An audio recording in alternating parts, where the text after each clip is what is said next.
চলুন একটি হাদিস পড়ি, মন ভালো হয়ে যাবে, চোখে পানি চলে আসবে।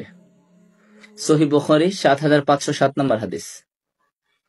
রাসূলুল্লাহ সাল্লাল্লাহু আলাইহি ওয়াসাল্লাম বলেছেন, আল্লাহ তাআলা বলেন, আমার এক বান্দা পাপ করে আর তারপর বলে, ইয়া আল্লাহ, আমার অপরাধ মাফ করে দিন।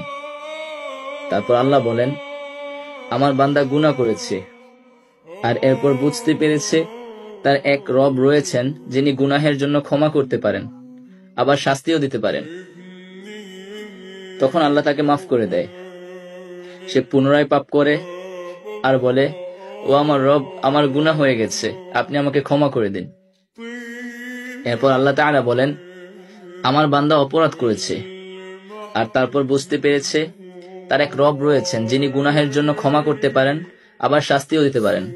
তারপর আল্লাহ তাকে আবার ক্ষমা করে দেয়। সে আবারও গুনাহ করে আর বলে, হে আমার রব, আমার পাপ হয়ে গেছে, আমাকে ক্ষমা করে দিন। তারপর আল্লাহ তাআলা বলেন, আমার বান্দা গুনাহ করেছে আর এরপর বুঝতে পেরেছে তার এক রব রয়েছেন যিনি গুনাহের জন্য ক্ষমা করতে পারেন, আবার তার বিচারও করতে পারেন। আমি আমার বান্দাকে ক্ষমা করে দিলাম, তার যা ইচ্ছা সে তা করুক।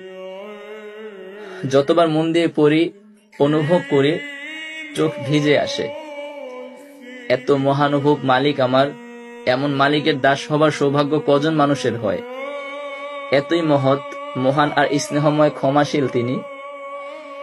তোমার ফিরে আসার অপেক্ষায় আছেন তিনি। তবুও কি তুমি বুঝবে না, ফিরবে না? নিজের গুনাহকে নিজের এত বড় ভাবছো এখনো?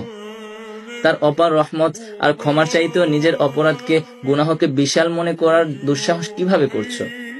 এত অহংকার কেন তোমার?